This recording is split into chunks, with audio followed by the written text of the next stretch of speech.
Text on screen, ready New York. What's your plan? Caught off guard. Teresa speaks to us from a dark room with her service dog beside her. Some days, it seems like things are just stacked against you. You know what I mean? This was one of those days. Flashback to a modern office. It had been one thing after another at work, and I was exhausted. Teresa leaves for the day. And just as my service dog, Maggie, and I were getting ready to head home, my next-door neighbor texted to say there's a fire in our building. Oh, no. Everyone had to evacuate.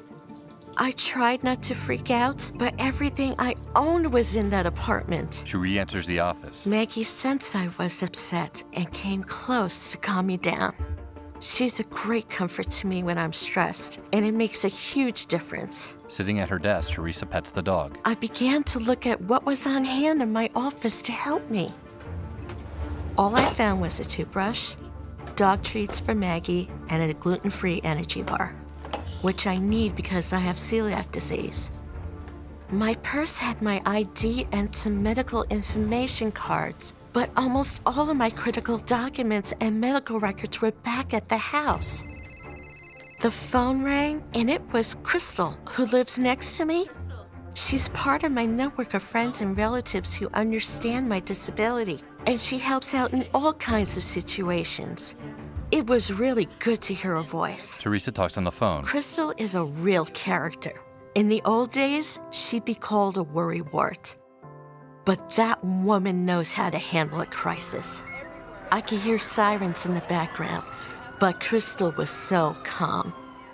She really helped me settle down. Crystal outside on the phone. Crystal wasn't sure what was happening to our building, but she'd been told to go to a reception center that was being set up by the city. She gave me the address, and we agreed to meet there. She also suggested that I text my family to let them know what was going on. Teresa texting from her desk. With my skimpy bag of supplies, Maggie and I headed out to learn if a reception center could help us with some of the stuff that we didn't have. I must have beaten Crystal there. A bright room with people seated and standing by I tables. saw Arthur, who lives in my building. He seemed to know what was going on. A blind man approaches. I asked if he had any suggestions on facing a crisis with a service dog. He said the folks here would have good information for me. It was a pretty impressive scene. There were these volunteers from our neighborhood at every table. Some were checking people in, others were answering questions. Friendly volunteers greet Teresa. One of them asked me if I needed help in a language other than English. Teresa visits different tables. The volunteers told me where to find accessible housing, what my transportation options were, and how to care for Maggie while we were at the reception center. People using sign language. I even saw people getting help in sign language. But I was beginning to worry about Crystal. It wasn't like her to be late. Maggie and I hadn't eaten dinner, and I needed Crystal to pick up some dog food. I tried to give her a call, but my phone battery had died. I ate my energy bar and tried not to worry about where I get my next meal. Teresa anxiously sits in the reception center. After a volunteer found me some dog food, it began to sink in how this emergency caught me completely unprepared. I realized that they had really thought of critical things to help people in my situation. Crystal enters the room. Crystal finally showed up. She had been busy supporting a lot of our neighbors who needed extra help and guidance. When one of them needed to charge his wheelchair, I was happy to make room at the charging station. A man in a wheelchair rolls up to Teresa. With the help of the volunteers, Crystal, Maggie, and I reserved a hotel room not too far away. They also gave me the name of a restaurant that served gluten-free food.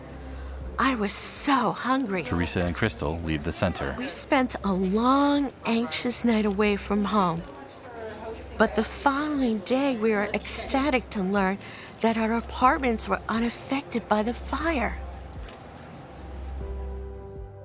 Nearly losing my home really opened my eyes. My situation with decreased mobility and a service dog makes it even more important to be prepared for a crisis. Teresa fills a backpack. Now I keep an emergency go bag, packed both at home and work, and I make sure they're stocked with critical items like medications, documents, and phone chargers. And Crystal learned how she could help our neighborhood even further. She took the training to be a community emergency response team volunteer, like the ones at the center. We had a scary experience, but because of the lessons I learned, today I'm feeling stronger and better able to handle whatever's around the next corner.